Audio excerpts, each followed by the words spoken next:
kulanti wacan daawadayaal halkaani waa warbaahinta xog waran news ku soo dhawaada wararkii ugu dambeeyay la xiriira siyaasadda Soomaaliya qodobada xiisaha leh xog waran news idin haysana waxa kamid ah dagaal qasaare geystay oo ka dhacay deegaano ka tirsan gobolka Galgaduud maamulka Puntland oo war culus ka soo saaray shirka madaxda maamul goboleedyada uga furmaya magaalada Garowe deegaanka Ballihood oo ka tirsan gobolka Galgaduud oo ay ka taagan tahay xiisad u dhaxaysa ciidamada taabacsan ahla sunna iyo dawladda federaalka Soomaaliya al-shabaab oo weerar ku saldhiga ciidamada maamulka Puntland ay ku leeyihiin deegaano ka tirsan gobolka Bari ra'iisul wasaaraha xukuumadda federaalka Soomaaliya oo kulan la qaatay mas'uuliyiin ka tirsan xafiiska hanti dhowrka guud ee qaranka ururka midowga Afrika oo war culus ka soo saaray xiisadda filla Soomaaliya ee u dhaxaysa Roble iyo Farmaajo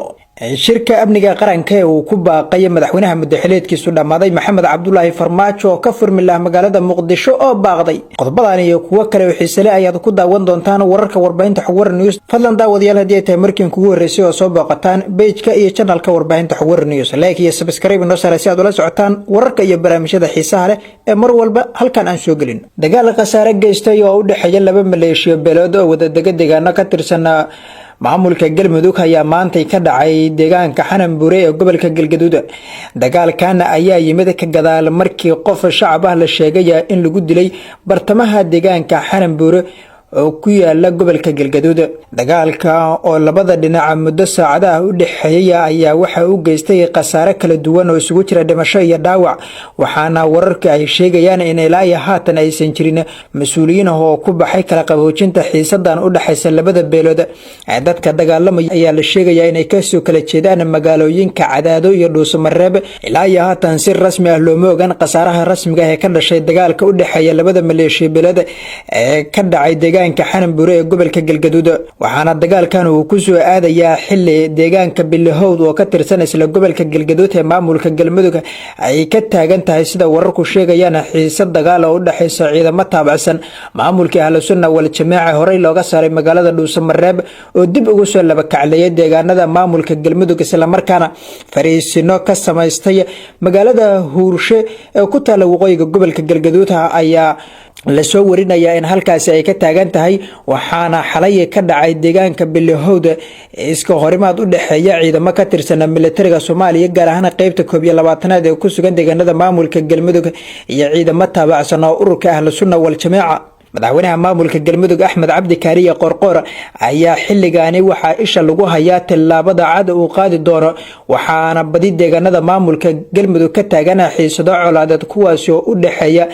ciidamada ururka ahla sunna wal jamaaca iyo dadka maleeshiyaadka ee wada deegaanada colaadu ay ka socoto waxa sidoo kale warar soo baxaya ay sheegayaan in dad shacab ah lagu dilay isla maantay deegaano hoos yimaada magaalada Galinsoor ee gobolka Galgaduud taasi oo u dhaxaysay dad walaalo ah oo halkaasi wada dega madaxweyne Axmed Cabdi Kaariye Qorqor ayaana xiisadahan isdaba joog ah laga soo warinayo deegaanada maamulka Galmudug ilaa haatan si rasmi ah uga hadlin ururka ahla sunna wal jamaaca ee horey uga baxay deegaanada maamulka Galmudug xilligii Axmed Cabdi Kaariye Qorqor loo dooranayay madaxweynaha maamulka Galmudug ayaa haatan dib u soo laba kacleeyay waxa uuna laf dhuun gashay ku noqonaya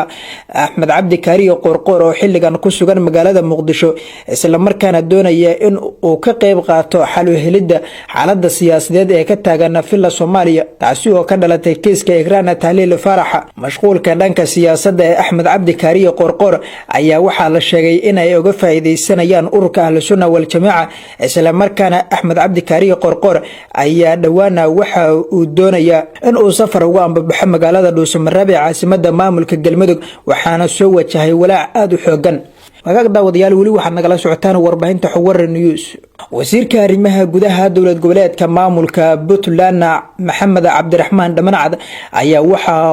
uu si weyn uga hadlay shirka gaarka ah la filayo in madaxda maamul goboleedyada ay ku yeeshaan magaalada Garowe ee caasimadda maamulka Puntland wasiirka arrimaha gudaha maamulka Puntland ayaa shaaca ka qaaday in shirkan uu furmi doono maalinta Talaadada ah isla markaana ay isugu imaanayaan madaxda maamul goboleedyada xubnaha ka ah dawladda federaalka Soomaaliya waxayna la sheegay inay uga arrinsanayaan arrimo la xiriira doorashooyinka dalka ka bilowday iyo xiisadda siyaasadeed ee ka taagan filla Soomaaliya sidoo kale waxa uu tilmaamayaa in shirka doorashooyinka ee golaha wadatashiga qaranka uu kaliya u yeeri karo ra'iisul wasaare Maxamed Xuseen Roble. wasiirka arrimaha gudaha dowlad goboleedka Puntland ayaa sidoo kale waxa uu xusay in shirkan uu dhawaana ka furmi doono magaalada Garowe caasimadda maamulka Puntland, isla markaana diyaar garowgii ugu dambeeyay halkaasi ay ka socoto. furitaanka shirkan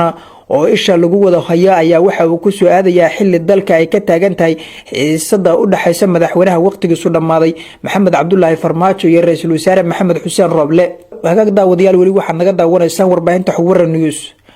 ururka midowga Afrika ayaa bayaan culus oo ka soo saaray xiisada Farmaajo iyo Roble. ururka midowga Afrika ayaa markii hore waxa uu bayaan rasmi ah ka soo saaray xaaladda socdaalka iyo xiisada ka qaraxday filla Soomaaliya ee u dhaxaysa madaxweynaha madaxweyneedkiisu dhamaaday iyo ra'iisul wasaaraha dowladda federaalka Soomaaliya Maxamed Xuseen Roble. bayaankan oo uu soo saaray wakiilka sare ee midowga Yurub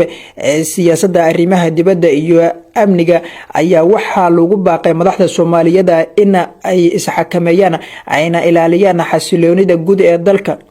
midowga Yurub ayaa sidoo kale waxa uu shaaca ka qaadayaa in deganaanshan la'aanta ka jirta Soomaaliya ay ugu wacan tahay isqabqabsiga dhanka siyaasadda ee u dhaxeeya xilligan madaxda ugu sareysa dalka.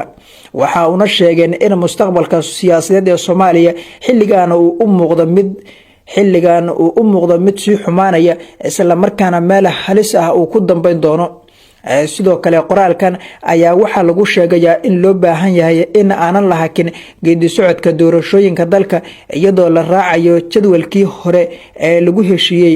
ee 27 May. weli waxaad nagala socotaan daawadayaal warbaahinta Xawara News. diyaarada ay leedahay shirkadda Turkish Airlines ayaa maanta waxa ay ka soo degtay magaalada Muqdisho, taasi oo shalay baaqatay isla markaana dib lagu celiyay dalka Turkiga. ila waraadiyo lagu kalsoon yahay ayaa waxa ay warbaahinta Xawara News u xaqiijiyeen in diyaaradan uusan la socon la taliyaha amniga qaranka Fahad Yaasiin Xaaji Daahir, balse ay keentay rakaab isugu jira kuwa shalay laga celiyay garoonka diyaaradaha Djibouti iyo kuwa kale oo cusub. madaxtooyada Soomaaliya ayaa dowladda Djibouti waxa ay ku eedeysay in ay shalay xanibtay Fahad Yaasiin oo ah la taliyaha dhanka amniga ee madaxweynaha Soomaaliya. hase yeeshee Djibouti ayaa waxa ay beenisay wararkaasi, waxayna sheegtay in diyaaradan ay ku timid cilad farsamo isla markaana sidaasi ay ku baaqatay. wali ma cadda sababta diyaaradan uu Fahad uga haray, hase yeeshee waxaa shalay jiray xogo hoose oo sheegaya in dowladda federaalka Soomaaliya ay amartay diyaaradaha caalamiga ah in aysan soo qaadi karin Fahad Yaasiin. wararka ayaa waxay intaasi ku darayaan in Fahad Yaasiin ay diyaaradii shalay dartiisa loo celiyay uu soo kireysan doono diyaarada asaga qaas ah si uu u soo gaaro magaalada Muqdisho ee caasimadda Soomaaliya.